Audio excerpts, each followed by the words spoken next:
El fenómeno del llamado Milagro de Singapur hizo creer a la sociedad que Singapur es un país que no solo ha resuelto los problemas económicos, sino que también ha desarraigado uno de los mayores males del mundo moderno, la corrupción. Esta opinión suele estar respaldada por las palabras del líder de la nación, Lee Kuan Yew, considerado el hombre que dio una nueva vida a Singapur. Si quieres derrotar a la corrupción, prepárate para enviar a tus amigos y parientes a la cárcel. He aquí otra famosa cita suya. Empiece por meter en la cárcel a 3 de sus amigos. Seguro que sabe para qué y la gente le creerá. Su postura es tan radical que no podemos añadirle nada más. Pero, ¿están las cosas tan serenas en el incorruptible horizonte de Singapur? Echemos un vistazo a la situación actual de un país que ha superado la corrupción. Pero antes, algunas pinceladas para los que no sepan nada de esta ciudad-estado. Singapur tiene el tamaño de la ciudad de Nueva York y es 2 veces más pequeña que Los Ángeles. Ha pasado de ser un país mendigo a uno de los líderes mundiales en PIB en paridad de poder adquisitivo per cápita.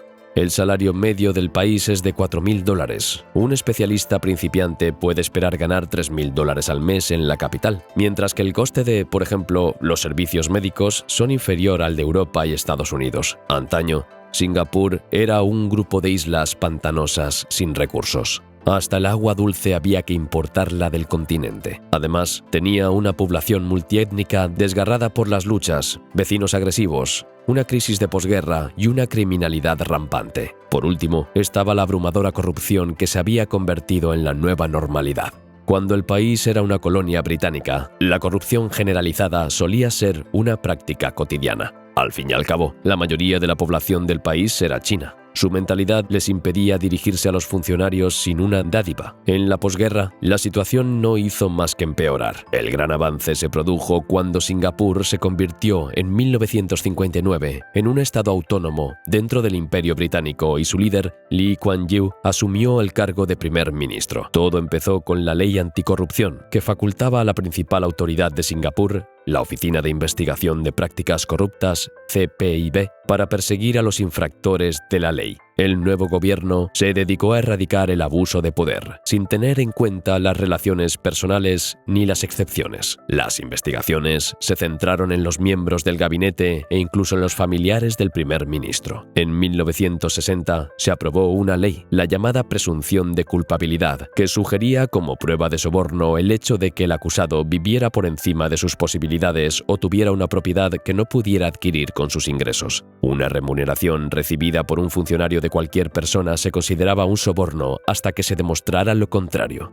Un funcionario que no demostraba su inocencia se enfrentaba a la confiscación de sus bienes, a la cárcel o, en el mejor de los casos, a una multa. Las multas en Singapur llegaron a un punto absoluto, mientras que la CPIB investigó a Lee Kuan Yew y a su familia más de una vez sin ningún resultado. Varios ministros federales, jefes de sindicatos, personalidades públicas y altos directivos de empresas estatales fueron detenidos durante el mandato de la CPIB. En nombre de la justicia, el primer ministro llegó a encarcelar a un amigo íntimo acusado de corrupción, mientras que el ministro de Desarrollo Nacional, Tee Ching-wan, que recibió $800.000 en contado por ceder parcelas de terreno público a promotores, se suicidó. En una nota de suicidio dirigida personalmente a Lee Kuan Yew, escribió: «Como noble caballero oriental, creo que sería justo que pagara el precio más alto por mi error». Además, para cambiar radicalmente la situación, los dirigentes del país empezaron a imponer nuevas normas en la conciencia pública. En primer lugar, redujeron las posibilidades de prácticas corruptas y convirtieron los 3 principios de meritocracia, pragmatismo y honestidad en los 3 pilares del servicio público. Traducido literalmente,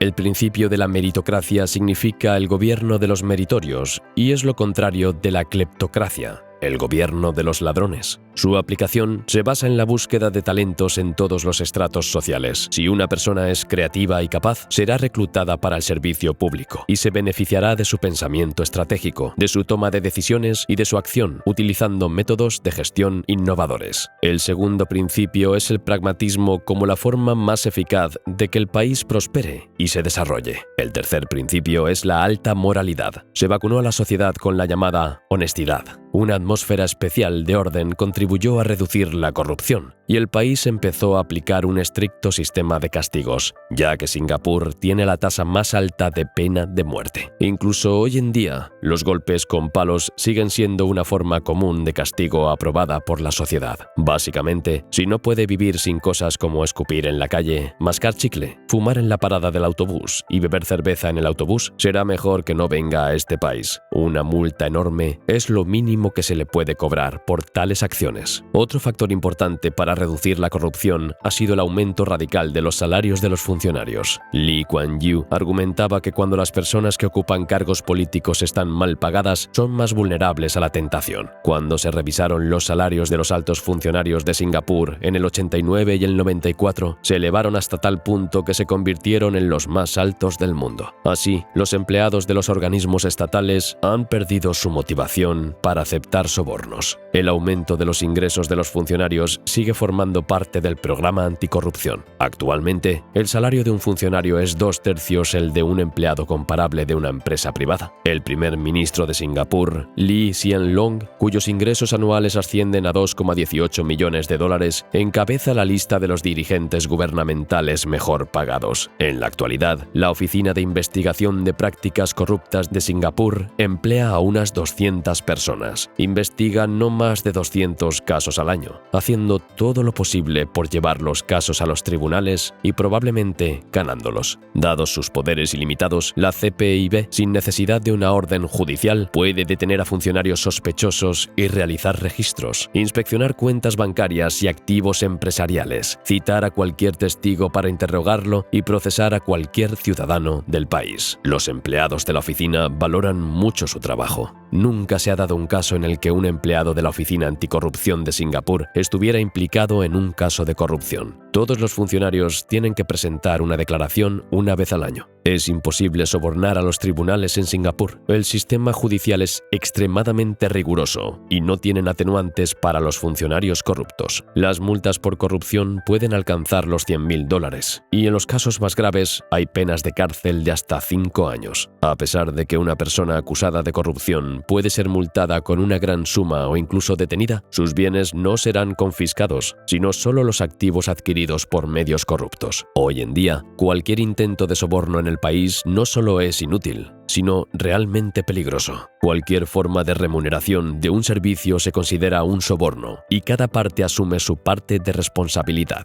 Los funcionarios no pueden aceptar no solo regalos, sino también invitaciones que puedan poner a un empleado de un organismo gubernamental en una situación de dependencia. Si un funcionario no puede rechazar un regalo, por ejemplo en el marco del protocolo de una visita de una delegación extranjera, puede aceptarlo. Aún así, el funcionario debe entregarlo inmediatamente al jefe de su departamento. El funcionario solo puede aceptar el regalo si lo paga por adelantado a un precio determinado por la oficina de contabilidad del departamento. Por eso se consulta regularmente a los funcionarios sobre las trampas de la corrupción. Se les aconseja sistemáticamente sobre cómo evitar verse implicados accidentalmente en tramas de corrupción. Otra práctica común en Singapur es denunciar un delito de corrupción de forma fácil y cómoda. Cualquiera puede hacerlo pública o anónimamente a través de kioscos especiales para la corrupción o de los centros de denuncia de la corrupción. El factor mediático es de gran importancia en la lucha contra la corrupción. Un funcionario sorprendido en un gasto excesivo y aceptando un soborno se convierte inmediatamente en un héroe de primera plana. Los medios de comunicación independientes de Singapur se han empoderado para convertirse en una auténtica autoridad del cuarto poder. Hoy en día, los periodistas vigilan de cerca el estilo de vida, los ingresos y los gastos de los funcionarios, sus familias y sus amigos. Los periodistas suelen llamar la atención sobre el hecho de que un funcionario no viva dentro de sus posibilidades. Sin embargo, este no es el último componente del llamado milagro económico. Una parte importante de la lucha moderna de Singapur contra la corrupción es la administración electrónica. No en vano se llama Singapur Pyongyang, con internet de alta velocidad. Los ciudadanos acuden muy poco a las instituciones, ya que casi todos los servicios gubernamentales pueden obtenerse rellenando los formularios necesarios en casa y enviándolos por correo electrónico a las autoridades competentes. Además, la presencia personal en una institución estatal sin una necesidad especial se castiga con una multa como intento de establecer contacto personal con un funcionario. La labor de la administración electrónica también permite hacer transparente transparentes la mayoría de las contrataciones públicas y todo el sistema de relaciones entre las empresas y el Estado. Singapur amplía el uso de las nuevas tecnologías también en los procedimientos judiciales. El sistema integrado de procedimientos judiciales electrónicos, que utiliza formularios electrónicos, ofrece a los participantes en los juicios un único punto de acceso para la gestión activa de los materiales del caso durante todo el juicio. A día de hoy, Singapur es una zona offshore, o más exactamente, midshore, clasificada entre los 10 países con el índice de corrupción más reducido. Y por último, hay 2 citas llamativas. La primera procede, de nuevo, del primer ministro Lee Kuan Yew, quien dijo: «Había 2 opciones para mí. O me corrompo y pongo a mi familia en la lista Forbes de las personas más ricas del mundo y dejo a mi pueblo sin nada, o bien sirvo a mi país, a mi pueblo, y dejo que mi país esté en la lista de las 10 mejores economías del mundo». Elegí la segunda opción. Y la segunda cita puede leerla en los comentarios debajo del vídeo. ¿Qué opina de Singapur y de cómo ha vencido a la corrupción? Tenemos curiosidad por conocer su opinión en los comentarios. Llegados a este punto, llegamos al final de nuestro vídeo. Esperamos que lo haya disfrutado. Asegúrese de suscribirse al canal y de darle al icono de la campana. Y de darle a este vídeo un gran pulgar hacia arriba.